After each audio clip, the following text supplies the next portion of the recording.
Another tough sounding deadline, another last minute retreat for Donald Trump.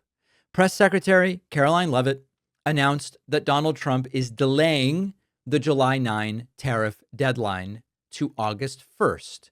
Supposedly, this is to give foreign leaders more time to accept their new tariffs or to cut a deal. Here's the announcement that Trump will be signing an executive order delaying the tariffs again. Translation: we don't really have deals. Bessent said yesterday that countries will boomerang back to the April 2nd tariff level starting August 1st.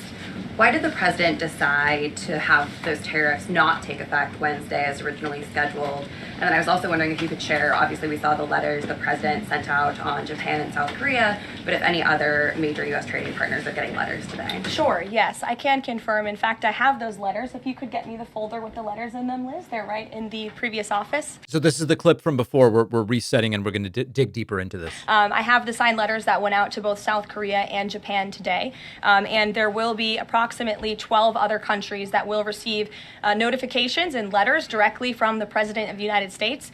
And weeks ago, I stood at this podium and I told all of you that the President was going to create tailor-made trade plans for each and every country on this planet.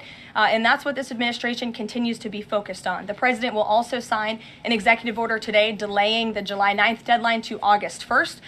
Okay. So listen, when you say I am pausing the tariffs until July 9th, and then the tariffs don't kick in on July 9th, that is a new delay. That is chickening out. There is no real reason. They're pretending we need to give countries more time. They had 90 days and they didn't sense the urgency. They've been saying for 90 days that the phone is ringing off the hook. And yet what we have as of this moment, now by this afternoon, maybe it's different. What we have as of this moment is a pretty crappy deal with Vietnam and a sort of framework with the UK that is certainly not a trade deal.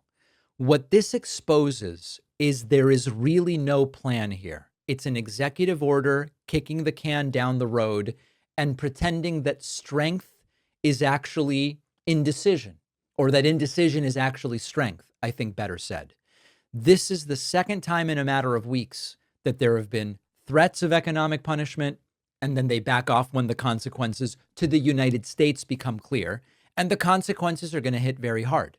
If the tariff plan went through tomorrow as promised, American consumers would see a spike in prices. They would see cars get more expensive, electronics get more expensive, industrial goods get more expensive. We import billions of dollars in cars and semiconductors and heavy machinery from Japan and South Korea just alone. A full tariff war with those countries means everything gets way more expensive. Your iPhone gets more expensive if you use one. I don't even know how they work. I'm an Android guy. The car in the driveway gets more expensive. And Trump knows that, or he was convinced of that by his team. So now, instead of taking a hit before potentially, we start to get into midterm season here, he's moving the deadline again. You make a bold announcement, markets panic, you walk it back. Same damn playbook every single time. At some point, you would think that even his supporters will realize that this is not strength, this is actually cowardice, and that Trump's unpredictability, which was touted as a feature, is actually a bug that's making nobody respect him. So Trump wants to pretend he's driving what's going on. Trump is reacting to what's going on. It's not 4D chess, it's whack-a-mole. A problem comes up and Trump tries to whack it down or beat it off, for lack of a better term. And now we've got to look at these wacky letters that Donald Trump sent out. Let's be honest, when it is hot outside the way it's been, bad underwear makes it really much worse. Our sponsor, Sheath Underwear, has completely rethought how men's underwear should function in the heat. Sheath's boxer briefs are designed with a dual pouch system, keeping everything in place, separate, ventilated. This means less sweat, less sticking, less of that awkward adjusting.